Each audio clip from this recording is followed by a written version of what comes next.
ये आकाशवाणी है। कार्यक्रम स्पॉटलाइट में प्रस्तुत है प्रधानमंत्री के राष्ट्र के नाम संबोधन पर चर्चा। इसमें भाग ले रहे हैं राजनीतिक विश्लेषक शेखर अय्यर और पत्रकार रुचिका चित्रावंशी। प्रधानमंत्री नरेंद्र मोदी ने आज राष्ट्र के नाम अपना संबोधन दिया और इस संबोधन में उन्होंने सारे देशवासियों को बधाई दी कि हमने 100 करोड़ डोजेस का आंकड़ा पार कर लिया है। किस तरीके से ये आंकड़ा हमने पार किया, क्या क्या कठिनाइयां हमारे रास्ते में आई, इस सब चीजों के बारे में आज प्रधानमंत्री ने अपने संबोधन में इस बारे में बात की है। आइए जानते हैं अय्यर जी से कि क्या मेजर हाइलाइट्स रही हैं जो आज प्राइम मिनिस्टर जी ने हमें बताई हैं। रुचिका जी, कल बड़ा दिन था भारत के लिए। जैसे आपने कहा कि हमने एक बहुत बड़ा माइलस्टोन हमने अचीव किया है। 100 करोड़ लोगों को जो वैक्सीनेशन हो चुका है कल तक, वो अपने आप में एक बहुत बड़ी बात है, बहुत बड़ी उपलब्धि है। जैसे प्राइम मिनिस्टर ने आज कहे कि ये एक आंकड़े नहीं है, लेकिन ये केवल इस देश की जो आत्मशक्ति है, अपनी जो क्षमता है, उसके एक प्रतिस्वरूप है। इसीलिए हमने जो इस अचीवमेंट को ऐसे समझना चाहिए और इससे ये लेसन्स भी लेनी चाहिए कि कोई भी कठिनाई हो, कोई भी बड़ी मुसीबत हो, अगर हम एक आत्मविश्वास के साथ एक रेजोल्यूशन करके कमिटमेंट लेकर अगर हम आगे बढ़ सकते हैं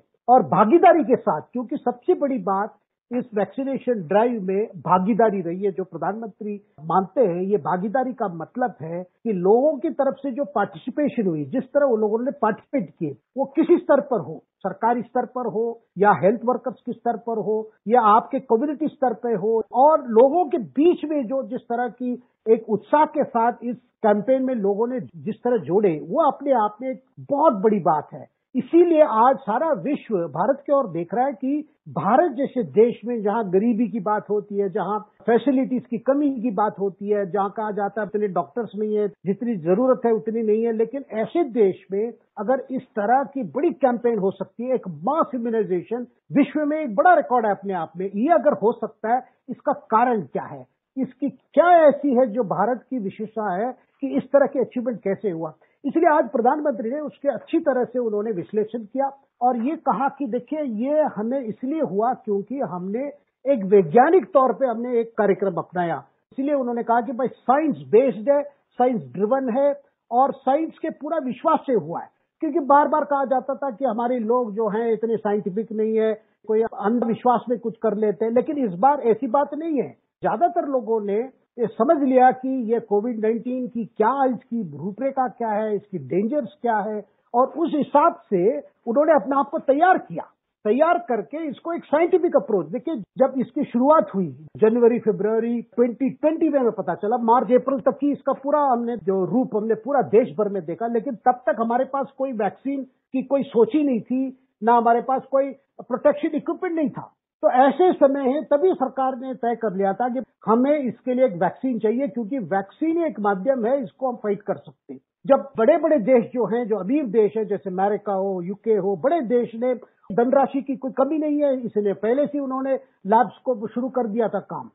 हाँ, काफी चीजें सीखने को भी मिली, जैसे कि कई अमीर देश हैं, यूएस, यूके, इन्होंने काफी एडवांस ऑर्डर दे रखे थे परचेज के, जिसकी वजह से कई देशों को आज भी, जो गरीब देश है, उनको वैक्सीन खरीदने में बड़ी मुश्किलों का सामना करना पड़ता है। उस बात से सीखकर भारत ने अब काफी एडवांस ऑर्डर्स प्लेस करना शुरू कर दिया है। और क्योंकि हमारी देश की खुद की बनी वैक्सीन है, कोविशील्ड और कोवैक्सीन, एक हमको एडवांटेज भी रहा है इस बात का। मेरे ख्याल से प्रधानमंत्री ने भी बात की है आज इस बारे में कि कैसे भारत में बने प्रोडक्ट्स को, मेड इन इंडिया को हमें एनकरेज करना है।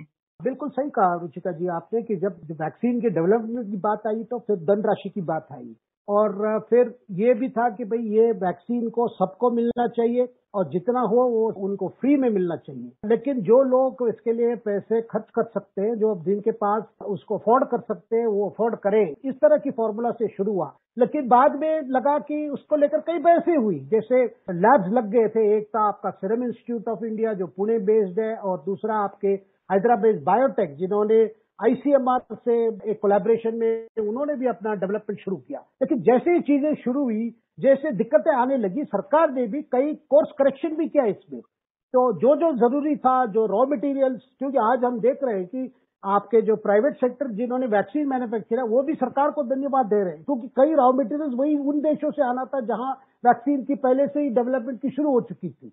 तो वो रॉ मटेरियल को मंगाना, फिर उस रॉ मटेरियल को अवेलेबल करना, और जैसे केसेस बढ़ते गए वैसे प्रेशर बनी कि जल्दी से जल्दी वैक्सीन मार्केट में आए। तो जो पहला लॉट जब वैक्सीन मार्केट में आया तो सरकार ने तय कर दिया था कि इसमें वीआईपी कल्चर नहीं होनी चाहिए कि बड़े लोग ले लिए, इंपॉर्टेंट लोग ले लिए, कनेक्टेड लोग ले लिए, जो जैक लगा के ले लिए।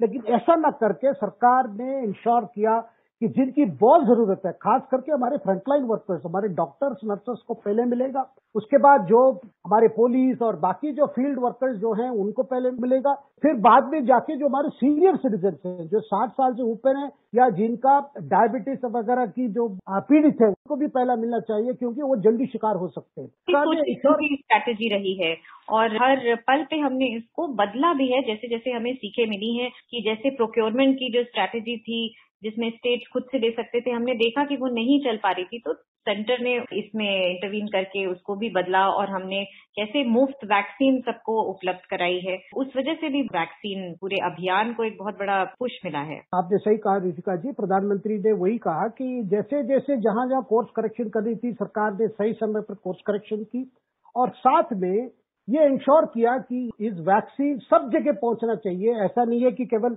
शहरों में कॉन्सेंट्रेट हो या कुछ कस्बे में कॉन्सेंट्रेट हो, हर जगह जहां पे जिस तरह की पॉपुलेशन हमारी है, वो पूरब हो, पश्चिम हो, उत्तर हो, दक्षिण हो, नॉर्थ ईस्ट हो, सब जगह पहुंचने का काम भी एक बड़ा काम था अपने आप में।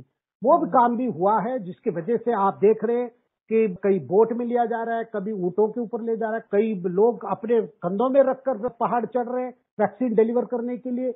ये सारी चीजें इसलिए हुई क्योंकि सबसे बड़ी बात है पहले तो वैक्सीन डेवलप करना, उसको अप्रूवल मिलना, इसके ट्रायल वगैरह करना, फिर उसको पब्लिक के लिए उसको रिलीज करना है। उसके बाद प्रोडक्शन को स्केल अप करना पड़ा। जो प्रेशर बढ़ता गया उनके लिए जो धनराशि की जो रिक्वायरमेंट थी वो सरकार ने उनको आगे दिया और उससे वो काम आगे किए। और साथ साथ जैसे हमने देखा कि अप्रैल, मई, जून, जुलाई, अगस्त और जिस तरह फिगर्स बढ़ते गए, जो वैक्सीनेशन ड्राइव की जो स्पीड पिकअप हुई वो गति बहुत अच्छी गति हुई, जिस गति को लेकर विश्व में आज बड़ा सरप्राइज है।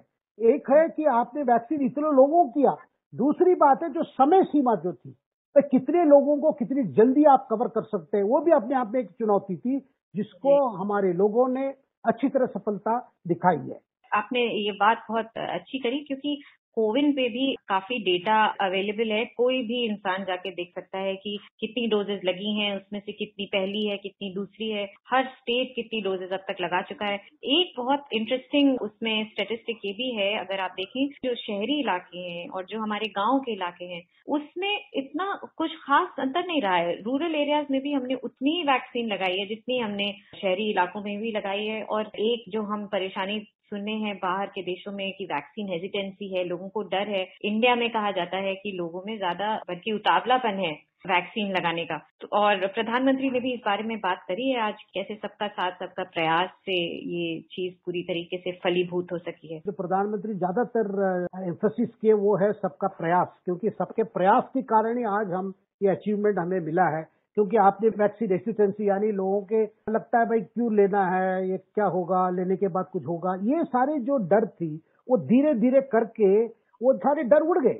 डर इसलिए उड़ गए क्योंकि उनके सामने वो देख रहे थे जिन लोगों की वैक्सीन हो रहा था उनके लिए सब लोग अच्छे से इंप्रूव हो रहे हैं, उनकी इम्यूनाइजेशन बढ़ रही है, उनकी फाइटिंग कैपेसिटी बढ़ रही है। तो लगा कि एक साइंस में विश्वास, सबसे बड़ी चीज क्या है वैक्सीनेशन में, विज्ञान है। तो विज्ञान अपने आप में हमारे देश में पहली बार हम देख रहे हैं कि length and breadth across the country science को एक्सेप्टेंस का जो हमने इस कोविड के बैटल में देखा है, ये अपने आप में एक बड़ी अचीवमेंट है। इसलिए प्रधानमंत्री का कहना है कि ये सारे वैज्ञानिक पैरामीटर के अंदर हुआ है। सबसे जो इम्पोर्टेंट बात जो प्रधानमंत्री का कहना है, क्योंकि हमने इस उपलब्धि हमने आज अपने हाथ में मिला है, ये हमारी अचीवमेंट हुई है, तो क्या देख रहे हैं, एक प्रकार से एक नया विश्वास आ रहा है। इसलिए प्रधानमंत्री कह रहे हैं कि ऑप्टिमिज्म एवरीवेयर, यानी सब जगह हमें लगता है कि एक पॉजिटिव ऊर्जा है कि इकोनॉमी फिर ग्रो करेगी, हमारी इंडस्ट्रीज फिर चालू हो जाएंगे, फिर नौकरी मिलने लगेगी, हमारी कृषि क्षेत्र में भी और भी उत्पादन बढ़ेंगे, और भी अवसर मिलेगा, और भी मार्केट खुलेंगे।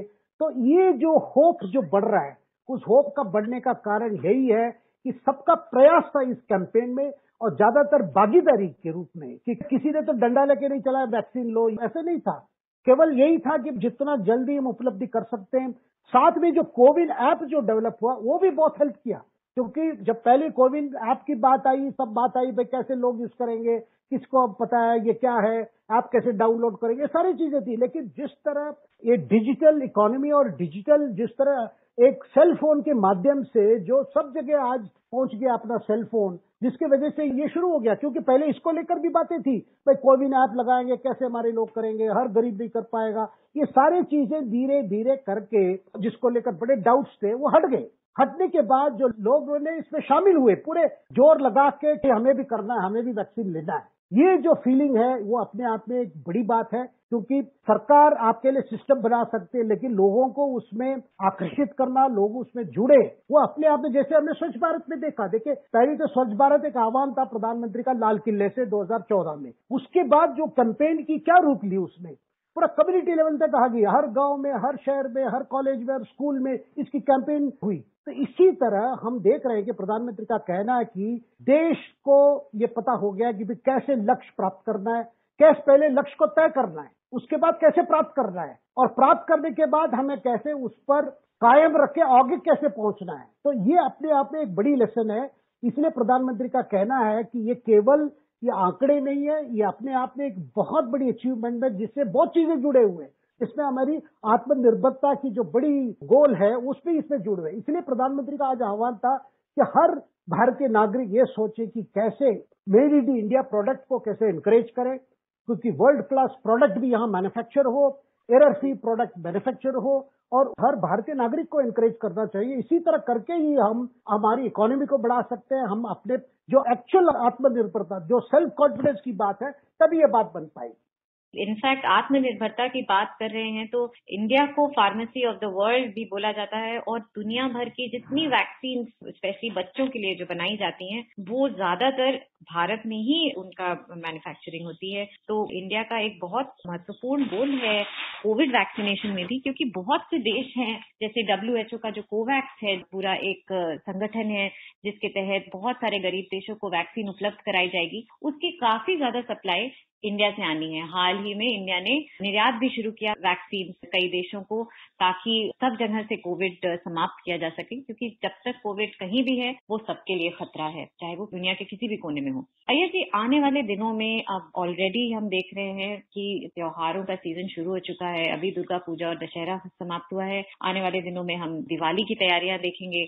लोगों में अब वैक्सीनेशन की वजह से एक कॉन्फिडेंस भी आ गया है, जिसके बारे में पीएम ने बात करी है, लेकिन उन्होंने एक चेतावनी भी दी है लोगों को कि थोड़ा सा संभल के रहने की जरूरत है और सारे जितने भी कोविड रिलेटेड प्रिकॉशंस हैं वो लेने की जरूरत है। तो ये थोड़ा सा हाईलाइट करना आज जरूरी है, क्योंकि जो लोग भी सुन रहे हैं, हम सभी दिवाली के लिए एक्साइटेड हैं इस साल।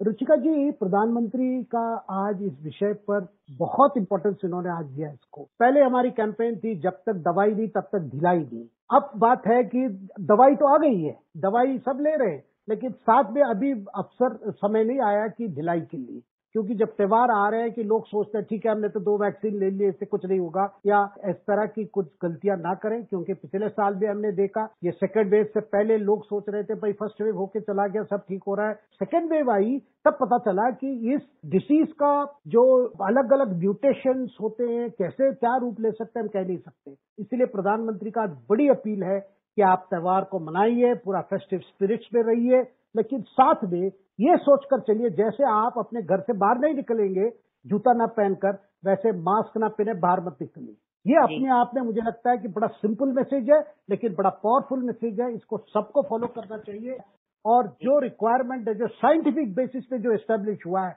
कि आप 2 गज की दूरी रखिए, हाथ साफ रखिए। अय्यर जी, बहुत बहुत शुक्रिया आज हमारे साथ जुड़ने के लिए। बहुत बहुत धन्यवाद। अभी आप सुन रहे थे प्रधानमंत्री के राष्ट्र के नाम संबोधन पर चर्चा। इसमें भाग ले रहे थे राजनीतिक विश्लेषक शेखर अय्यर और पत्रकार रुचिका चित्रावंशी। ये कार्यक्रम आकाशवाणी के समाचार सेवा प्रभाग द्वारा प्रस्तुत किया गया। इसे आप हमारे mobile app news on AIR और YouTube channel news on AIR official पर भी सुन सकते हैं। इस कार्यक्रम के संबंध में अपनी प्रतिक्रिया आप हमें ईमेल कर सकते हैं। पता है airnsdtalks@gmail.com। ये कार्यक्रम फिर से सुनने के लिए लॉग ऑन करें हमारी वेबसाइट newsonair.nic.in।